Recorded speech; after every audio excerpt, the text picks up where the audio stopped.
Welcome to All In Uncensored with Ryan and Bryon. All right, we're here, episode 5, guys. It's All In Uncensored with Ryan and Bryon, and this episode is called Are Brokers Better? Are brokers better? Yes, they are.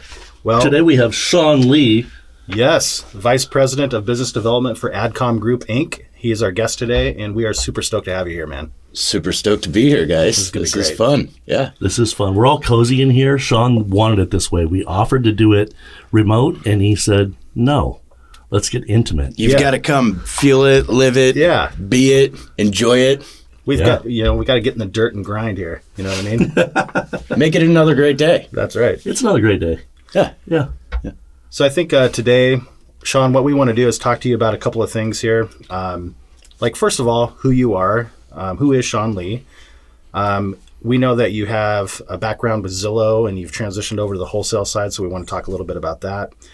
And why the wholesale channel? I think that's going to be an important topic, not only for us and our buyers, but also other loan officers out there. And then how people can save money by utilizing our services as brokers. And finally, maybe your thoughts on the housing and mortgage market heading into next year in 2024. So who is Sean Lee? Tell us a bit about yourself. What is the flow zone? Okay, so let's see. Where do I start? I was born in 1979, so I'm 44 years old now. So young. Yeah, I'm just a baby. Just a pup. Yeah. I am someone that enjoys family. I'm somebody that values fitness, relationships, trust. I'm very active. I love the outdoors. So when you ask me what is Flow Zone, so that's my handle on Instagram, and maybe even Twitter too. I don't know. I don't really go on there. But also TikTok, which I'm going to start using more. I committed to you love it. At Vibe. You did. And since then I haven't used it once, but we'll revisit that. Flow Zone, it comes from kayaking. I'm a whitewater kayaker and love Class 5. Was a semi-pro kind of during college, after college, worked with sponsors, did the whole thing, traveled much of the country, paddling the hardest whitewater and exploring some of the hardest whitewater in the country. And my handle used to be Big Boof. Big Boof? Big Boof. Oh, we got to hear about that. So a boof is...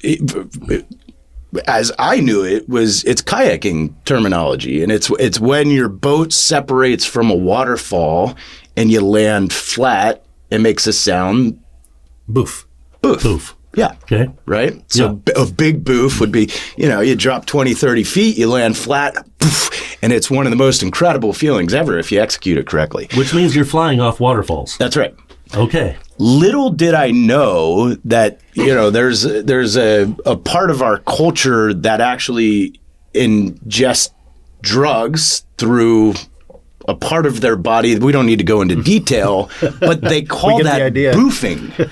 Okay. So as, this part of the culture gets more and more onto the scene, people look at me and they're like, Big Boof with and I've got a shirt, that says Boof, and it's like people are coming up to me thinking I'm some weird drug addict. I'm like, no. We need to make a change. This doesn't really align with my professional trajectory here. So I changed it. I changed it to Flow Zone Sean, and flow, we're still water. Right. Yeah. I love the water. I love kayaking, surfing, anything that has to do with water. I enjoy it. And then zone, I just, growing up, I was a high school basketball player and we played some zone defense.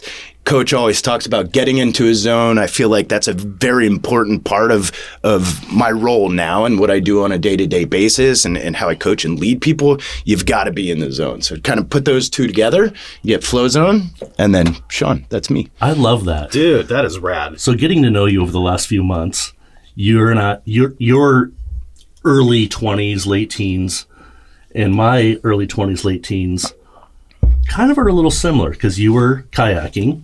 Semi-pro. I was wakeboarding semi-pro. What I haven't talked about on this until you just brought up Big Boof is my nickname back in the day was Big Worm.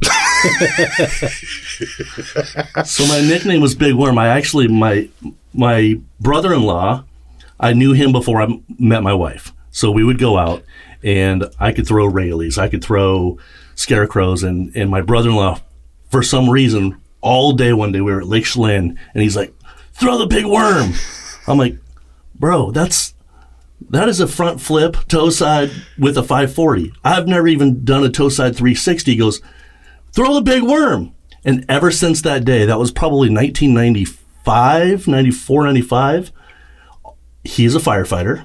The whole firefighter community knows me as Big Worm. In fact, I've had clients call me that are firefighters, and they're like, look, dude, if you're going to do a loan for me, I need to know your name, because I only know you as Worm or Big Worm.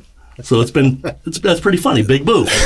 You are now Big Boof to me. That's incredible. That's incredible. That is so great. Big Worm, Big Perm. I have a real estate agent. His nickname is Big Perm. Well, that was right around the same time, right? Yeah. Yeah. Yeah. Oh, there you go. And that's a reference to Friday. Friday. Yes. Yeah. I was going to say Boys in the Hood. Nope. Friday was Big Perm. Friday. Thank you. So we heard about Flow Zone. How did you get into Zillow, Sean? So career-wise, we know who you are now as a business development manager for Adcom Group. Yep. But your background, Zillow, what was that all about?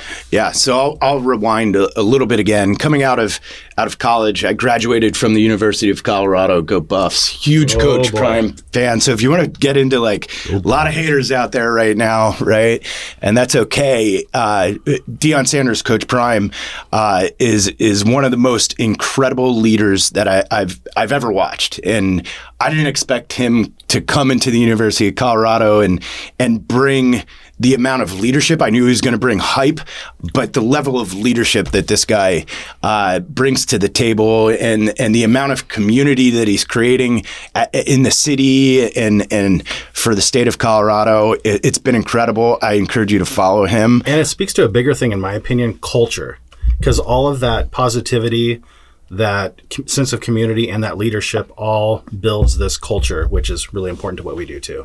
Absolutely, 100%. And I try to take some of what he's doing for that team and the way he brings together and his positivity and just emulate that, right? Absolutely. And implement it for our teams too. It's really fun to watch, even though they didn't have the best finish to the season. And, we watched him get stomped a couple times. But the way he internalizes the losses, the way he learns from those mistakes and then shares that back out publicly is something special. Oh, Something I've loved to watch him this year is he's a great leader. He's a great leader. He takes the wins, he takes the losses, and it's always a lesson. Yep.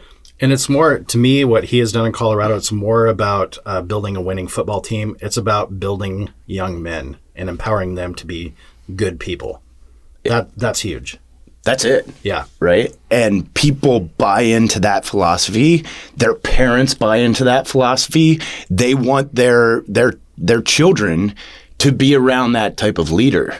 And that's something that's really special. And I don't think it's something that everyone has. And couldn't be more grateful that he's come to our program. And hopefully it turns into some W's, but it's more important that he's building culture, bringing diversity to Boulder, Colorado, and creating good, young men that will go out into society and do great things. Yes, yeah. Totally agree. So anyway, a little sidetrack there, but yeah, Colorado. I graduated from the University of Colorado. I lived in Boulder for 12 years. I loved it there. I cut my chops in sales at 24 Hour Fitness. Unbelievable sales training program there. I was there for a number of years, worked my way up to management. And then I got into the secondary finance business. And I was in a role where we taught people how to broker secondary finance notes. So that was kind of like my first exposure into a bit of the finance world, right? Not conventional financing, but seller financing and how you can trade those notes, annuities. And that was great. And I did that for several years, made a ton of money, ended up spinning out and starting a recruiting firm. I wanted to do something on my own. And that's where I kind of cut my chops on recruiting. And then my wife, who also went to the University of Colorado, Catlin Lee, she's with Windermere real estate agent, very successful up in the east side, which is Bellevue, Kirkland, Seattle. She does great. We got pregnant, and her family's from this area. We did, huh? Yeah, we did. Oh. It's a team effort. Yeah, she didn't do it on her own. She did most of the work on her own. But sure, yeah, it's her and I. It's a partnership. And once she got pregnant, we decided to move here. And so I started looking for roles.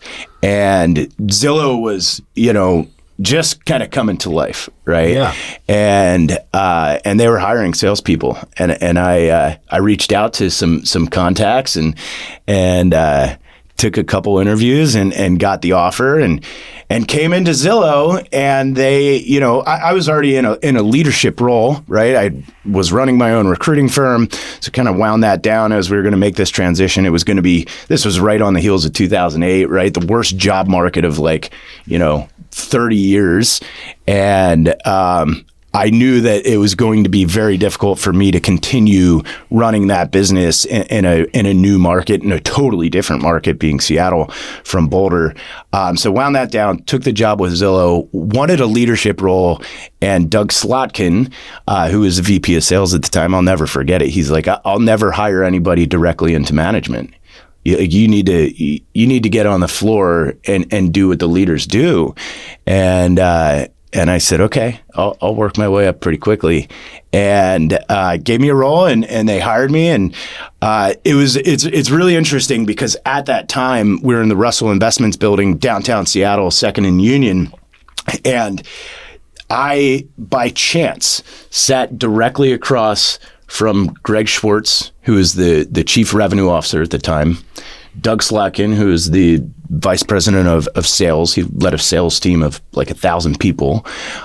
Michael Sherman, who is the director of Premier Agent Operations at the time, and Tony Small, who went on to be the senior vice president of IMT or something like that. He ended up overseeing 3 different. Anyway, I sat directly across from 4 incredible leaders, and I was the most scrutinized sales rep in the history of sales. It was so hard for me to pitch.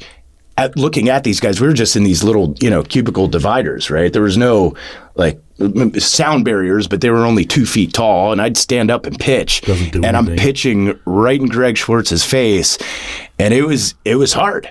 But the one thing that I did, and it was a blessing in disguise, because they heard me. And then when they'd give me feedback and coaching, I would implement it immediately. And that was the one thing that really separated me from the other people in my row, is they would get feedback from time to time and they wouldn't implement it. I would implement it on the very next call. And they loved that. And that was like, okay, here's a guy who sounds pretty good on the phone. He's top, 15% in sales, not the best, right? But when we give him coaching, he understands how to take that and build it into his pitch and make adjustments on the fly. And that, to them, they knew they could bring me up through management and mold me and kind of make me the leader that they wanted me to be. So that's kind of how it started. That's such a good point, Ryan. You and I have kind of talked about this behind the scenes. In our industry, it's so important that you're coachable. So being a good listener and then taking criticism to heart and then implementing changes as other people that are better than you can give you suggestions on. Being coachable is huge, man. That's what we've done over the last 6 months, I think, is we've taken our 90-day massive plans of action and implemented things. We've tried things that don't work. Failure's fine.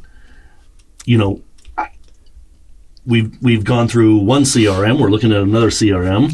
Yep. We just want to make our business flow very nicely, so when the market changes, we're ready for it.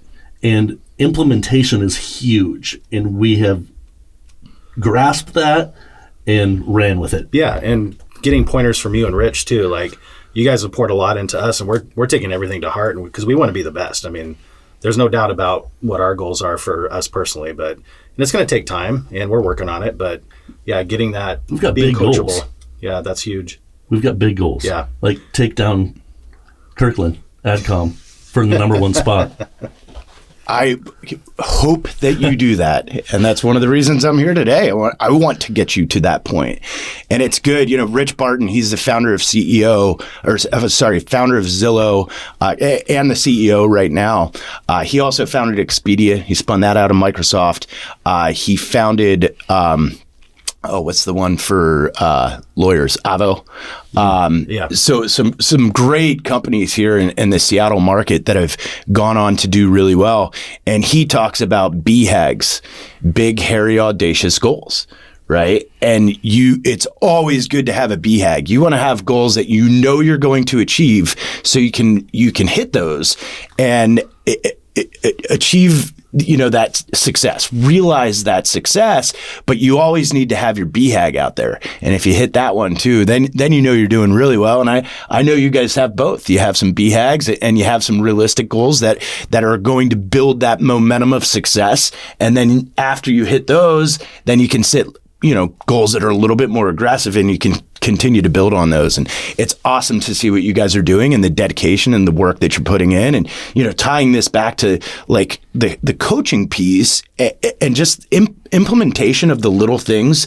There's so much information out there. There's so much that we share. There's so many coaching programs, things that you might see on, Instagram or TikTok or whatever it is in an article from Housing Wire. But you've got to be able to implement that stuff. And the thing that you're doing differently than so many loan officers right now is you're actually investing time and energy into your business right now, where you can build this foundation that is going to be a super solid foundation from which this business springboards. Other people, I think they're making excuses or looking for ways. Or just waiting for the markets to shift. Or just waiting. Yeah. And that's not the time to do it. Not the time to do it. No. This is the time to pull your head out of the sand. Yep. And grow, build. Or out of your booth. It's time to pull your head out of your booth and get going. Seriously. It's boof. It's boof. Sorry, boof. So, getting back to your Zillow, Sean. I want to know what was in your mind when you were saying boof. I don't know. Maybe it's my dog because she buffs all the time. That happens. I like it. So, Sean, you're at Zillow. You're all dialed in there. What made you transition from Zillow to where you're at now? Yeah. So the big transition kind of happened for me. I was at Zillow. I was in Premier Agent sales, selling advertising to real estate agents. And it wasn't a great fit for me for whatever reason. Married to a real estate agent. Mother-in-law was a real estate agent. Then I'm trying to sell real estate agents all day and on the phones. And it was hard. And luckily, because I was in this seat, right, across from all these executives, I got tapped on the shoulder and they said, "Hey, Sean, we're going to monetize the rental side of the business.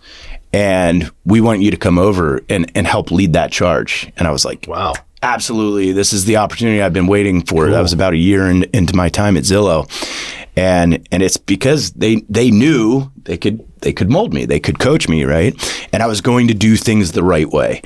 And so I went over to the rental side and helped build the first sales team to sell into the rental industry. We were monetizing the multifamily business, so selling advertising to the big apartment property managers, so Greystone, Holland, Princeton, Pinnacle, Avenue 5, right? The biggest property managers in the country. And as you know, I built a team, and those teams kind of evolve, and then I started fielding conversations from some of the larger single family owner operators, and got a call from a guy named Dallas Tanner, and Dallas Tanner owns Invitation Homes.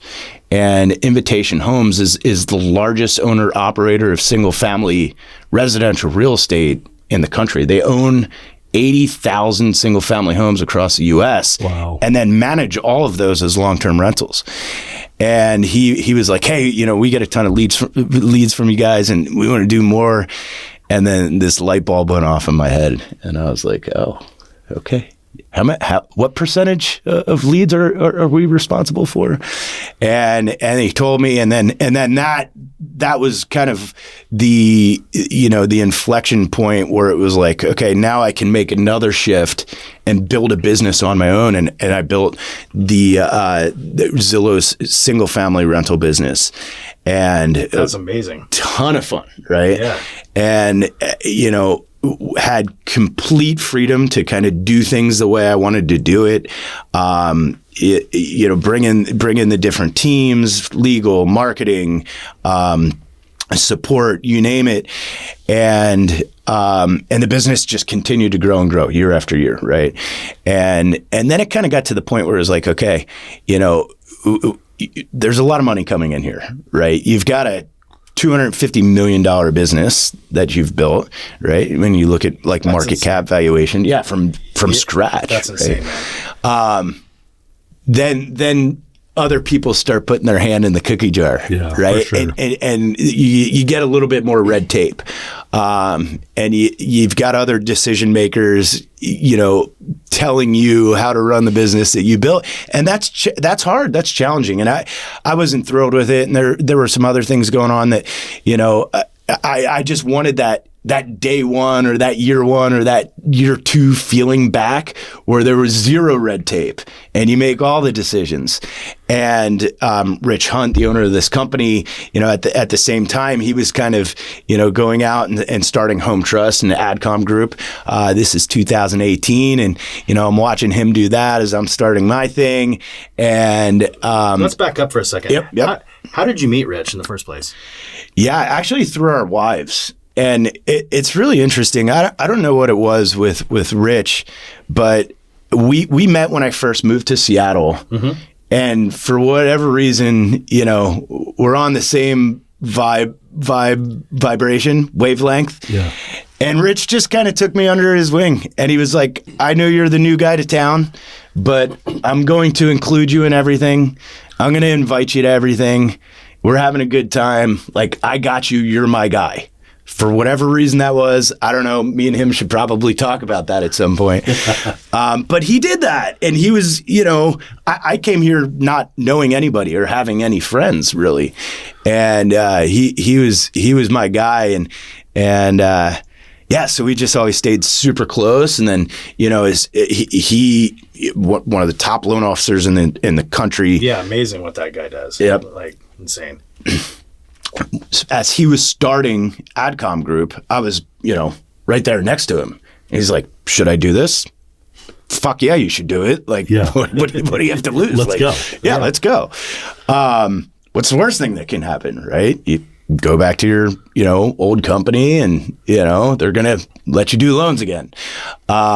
And he did, and I watched it grow and evolve, and started, actually setting up some partnerships for the company while I was still at Zillow because I had these industry connections, and then those partnerships kind of grew to the sense where it was like, okay, now it makes sense for you to come over here full time to Adcom Group and do your thing, do the same thing here that you did at Zillow, and that's what we're doing now. So you've been with the big monster Zillow.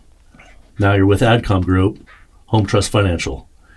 You've been with these guys now for roughly 6 years. What do you see in the industry? The difference between wholesale, retail, banks? Just touch on that a little bit. Yeah. So I may have confused you a little bit. I've been with Adcom Group for 2.5 years full time now. Oh, okay. I was the first loan officer to hang their license, and that was almost 6 years ago. Gotcha. There's some major. The differences between us and retail or the wholesale side of the industry and retail, it's night and day. Let's start with the big one, and this is from 2020 data, 2020 or 2021. You may be able to correct me on this, but the HMDA data, we know as brokers, we save borrowers an average of $9,407 per transaction in our channel versus the retail channel. Yep. $9,400 per transaction. That is a lot of money. That's from 2021. It's even more now. That's also nationwide. The majority of our business is in the state of Washington, where the average home sales, it's double. So we're probably saving people closer to $20,000 per transaction in Seattle, Tacoma, right? These markets, and it's crazy that people don't understand the difference between banks, retail, and wholesale, and they're really missing. They're missing dollars in their pocket. From the client's standpoint, they're missing dollars in their pocket. Real estate agent standpoint, they're missing saving their clients dollars in their pocket. They could be the hero. That's right. And what it's dollars in your pocket, or that comes back in the form of buying power, right? So you can purchase more. Maybe you're right on the edge, right, of qualifying income, and it's like, okay, if we can get you a lower rate and keep your debt to income ratio lower, that means you can buy more house, right? You can spend a little bit more. Right. And maybe that's the difference between, a 2-bedroom and a 3-bedroom, or a 3-bedroom and a 4-bedroom. And you're going from your kid sharing a room to your kid gets their own room. Right. So that it's not a little bit. Right. But it adds up, and that could be the difference in, your family's happiness for a long time. Or as we've seen here on a market with really, really low inventory and high demand, it could be the difference of winning the deal versus not winning the deal. That's another thing, where we've had a couple of situations with our borrowers where they had to compete on a deal. They had to go above ask price, but they had the wiggle room because of our ability to save them extra money to do it. And they won the deal. And I feel good about that, And you've had a few of those too. Oh, yeah. Like the move that we made, well, now it's been 9 months for me and a year for you, basically. I wish I would have done it years and years ago. There were so many deals that I lost just due to rates. When you're a single entity like a retail lender or a bank, you only have the rates that you have. We have 50, 60 different lenders that we can choose from. Mortgage compression, margin compression happens at every level. We see it, UWM. Sometimes their rates are a little out of whack. Well, they have margin compression. The nice thing about us is we have 55 other lenders that we can use that don't have that. If you're at retail, you have margin compression, your rates are just out of whack, and that goes to the client. Yeah. And then, so to that point, what we wanted to ask you about, Sean, is why would you, in your opinion, think that the wholesale channel is better for loan officers? So we came from the retail model. I mean, let's face it, we felt like we had everything pretty darn good. We had all of our systems, all of our software, everything set up for us. We thought we had pretty good rates. And so the yarn that was spun for us was, oh, you're going to have to pay for all that stuff separately and all this other stuff. So there was a lot of misinformation out there. But in your opinion, why do you think the wholesale channel is better for loan officers? Well, I think you just said it. I don't even know if you realize that you said it, but you feel good about what you're doing and selling. And when you feel good and you have that level of confidence, you can go out there and you can sell anything. You can sell anybody. If you believe in what you're doing, that is the key to any salesperson's success. You feel good about it because you're getting the most competitive rates for your borrowers, right? Yep. You're getting raw wholesale pricing from the largest mortgage investors in the country. And then it's backed by support. It's backed by technology. And maybe 10 or 15 years ago, that tech wasn't there. And there was an argument for retail because they had it all in one. Now we have, and you guys, I don't know if we were live when you talked about this, but you're looking at your another CRM. You're changing. We did talk about that. You're adapting, and you're looking at different different technologies that you can implement to streamline the system. Now we have an integrated POS, LOS, and CRM. It's all in one. You can live in one system. It makes things so much faster. Then you've got the largest investors on the planet leveraging their tech, right, to speed things up even more. So it's fast, it's efficient, right? the quality of service is going to get you more referrals because you can close early. Everybody's happy. You're in a position that where our company doesn't have the overhead, the corporate bloat that a lot of the retail banks have kind of baked into their model. We've taken that out so we can give more back to you as loan officers or branch managers, and thus more back to the borrowers. And it goes down to the clients. Yeah. And it goes back to the clients ultimately, right? But the idea is that we're putting you in a position to run your business in a way that is best for you, is best for your industry partners, and best for your borrowers.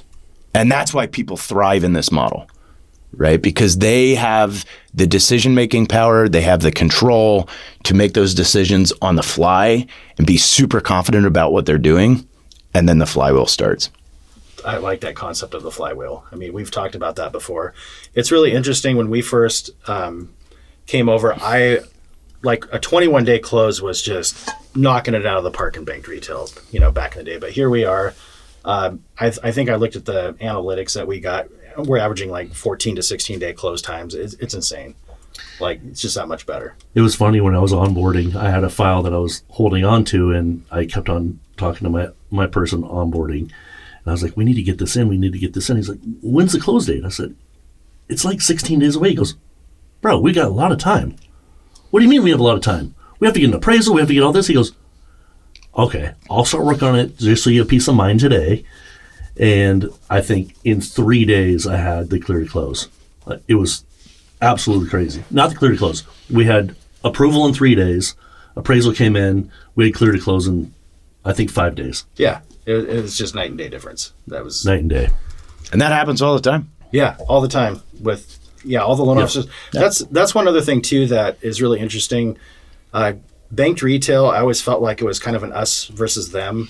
But as we come into this environment, I feel like there's a lot more collaboration, and I feel like everybody's trying to help everybody win within the culture that you and Rich have created, which is really, really fantastic. I love that. Yeah. I love that. So we're coming into 2024, Sean. This will pretty much kind of wrap up what we wanted to talk to you about. So where do you see, there's been a lot of misinformation about rates out there. People have their crystal balls that they're looking into to try to figure out where things are going. What do you see happening in 2024 for housing and for rates? This is a loaded question. It's a loaded question. I'm not an economist. I pay attention to the market. Well, why don't we just talk about, because this show is going to air in 3 days. Let's talk about what we talked about just this morning. Yeah. I can give you. Let's get to that. I'll give you my prediction. I think it's going to continue to get better for all of us. Inflation is coming down. The jobs data is still supporting that. We're in restrictive territory, or the Fed's in restrictive territory. They don't want jobless claims to continue to increase. That's hard. I don't know. Up to this point, they haven't really mentioned the housing market that many times in their meetings, but it's clear that at this point they're going to stop raising, and I would expect as inflation comes back down to 2%, we'll probably start seeing some cuts. And that's good. That's healthy. We need to get back to a healthy market. It has not been a healthy market. My advice for anyone that is out there is the inventory thing is a challenge. I don't know where the inventory is going to come from, because as rates come down, there are going to be more buyers in the market. There is a ton of demand, pent-up demand out there. It's not showing in new applications. It's not showing in offers on homes. But we know that millennials want to buy homes. They're having major life events that are putting them in a position where they want to buy. So they want to buy, they need to buy. Where does the inventory come from? I don't know. If rates come down, more buyers enter the market. That means prices go back up, right? That's going to be a challenge moving forward. I've thought about this, and my thought on where we get a little bit more inventory is, as rates come down, people who are tied to their interest rates that start at 2 or 3. 63% of the mortgage industry right now, the mortgage market, anybody who holds a mortgage in the United States, 63% of those mortgages start with an interest rate of 2 or 3. So as rates come down, I think if we get down into the, 5s, I don't know if will we see 4s again? I don't think we'll ever see 3s again. That was just an anomaly, kind of like the early 80s of the high teens. But as rates come down into the 5s, I think the people that have to move, the families growing, or even the opposite side, the baby boomers that want to downsize, they're not going to be tied so much to that 3% interest rate, and they're going to be okay with 5%. They're not okay with 8%. So I think we'll get more inventory there. But to your point of, there's going to be a lot more buyers. For every percent that we come down off of 8, 5 million more buyers come into the market that can afford houses in the United States. Not in our area, obviously, but in the United States, 5 million per percentage point that comes down. Yeah. That's significant. And with that said, that's a great statistic. You have to find a way to get more real estate. If you want to build wealth, you have to find a way to buy more real estate.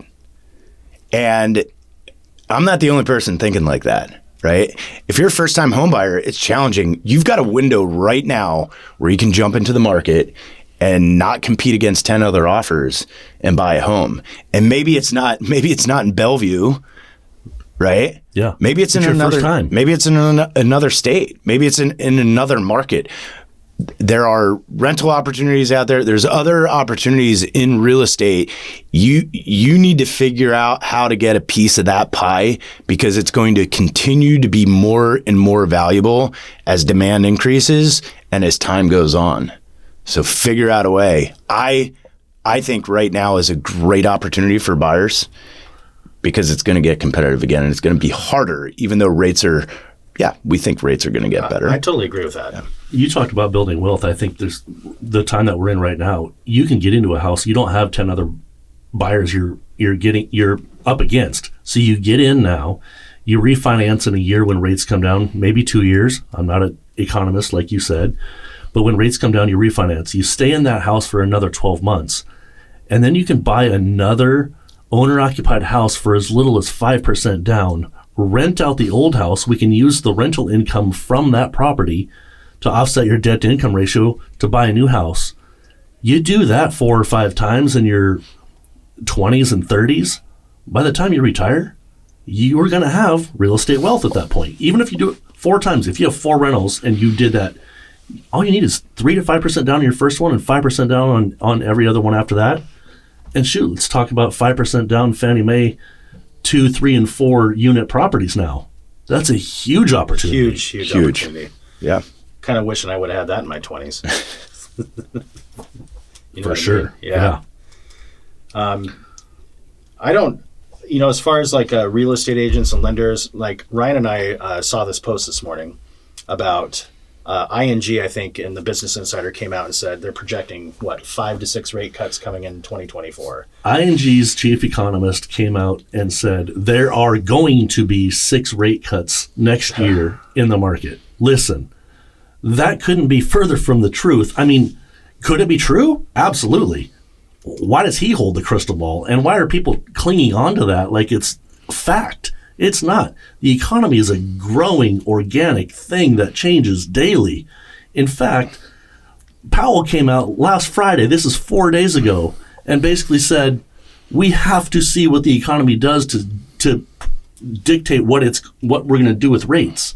He didn't even throw out that they might not raise again, or he threw out that they might raise again. We know that that's probably not true, and it's just Jerome Powell saying what he says to combat everything else. But to cling on to an ING economist to predict the future of 2024 and 2025 is, I think it's a little ridiculous. Do I think it's going to go that direction? Yes. Yeah, and if you're a buyer and you believe what we all believe, that holding real estate is a critical component for your wealth portfolio, don't try to time the market. You're not smarter than the market. Just get in now. And I sent you a text earlier that was from my brother-in-law, and it just goes to show that the markets. Okay, I'll read it. So this was back in September. Breaking news: Fed futures no longer show rate cuts beginning until September 2024. Well, that first one, we know that the markets are now predicting rate cuts early next year. To put this in perspective, this is the second line. To put this in perspective, 3 months ago, futures were expecting 4 rate cuts in 2023. Well, that didn't happen. I think the opposite happened, actually. So what is this telling you?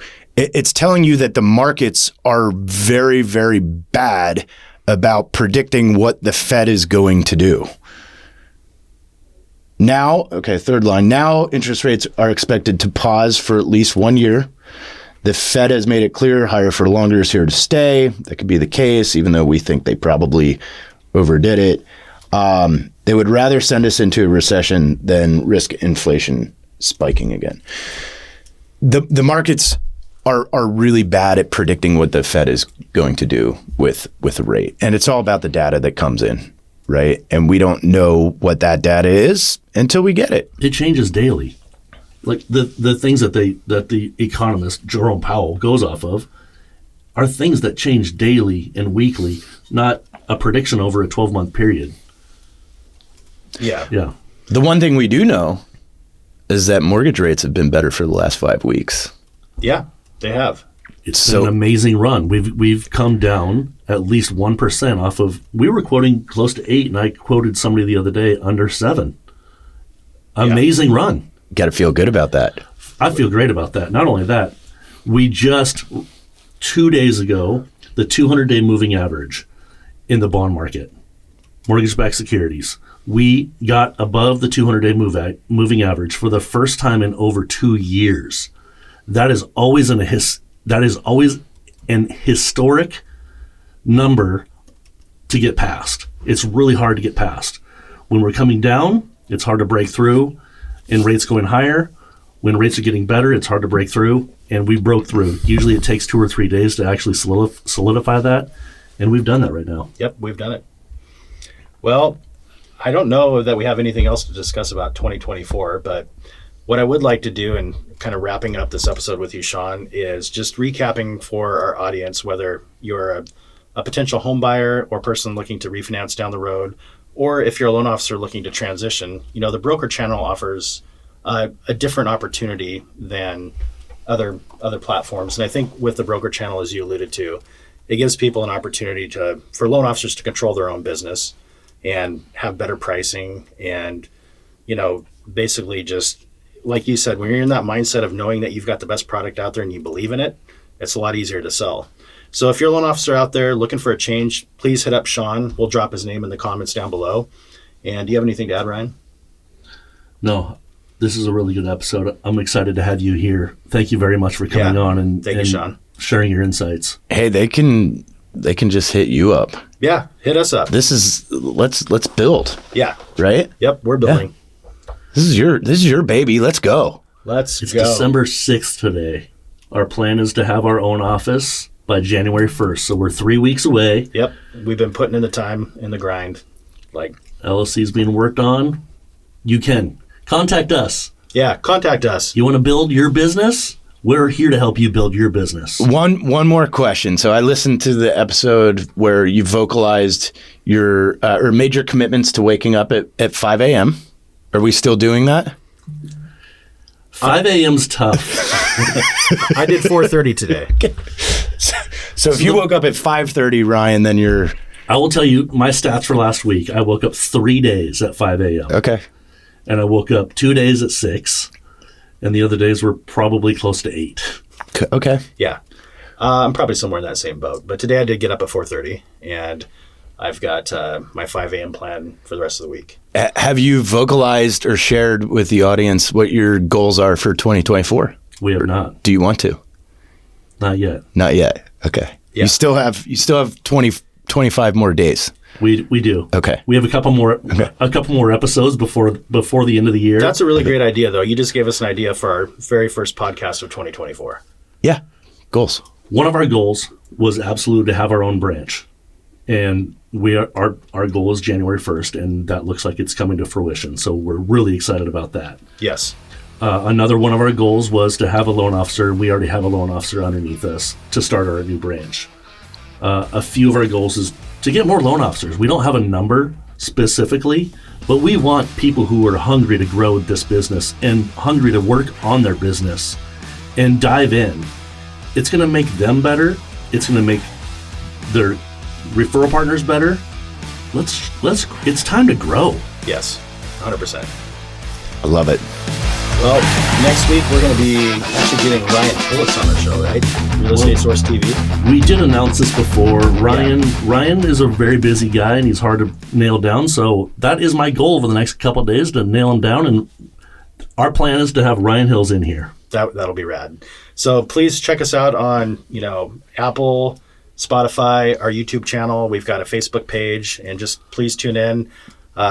Hit the like button if you catch us on one of those things, on those platforms. We're just trying to grow our audience and try to get greater content out there for you guys. And again, Sean, thanks for coming out, buddy. Thank you Really for having me. appreciate it. Thanks, Sean. It was fun. I love it here. That was cute. Yeah. And Ryan, what is it? It's another great day. Let's go. Let's go.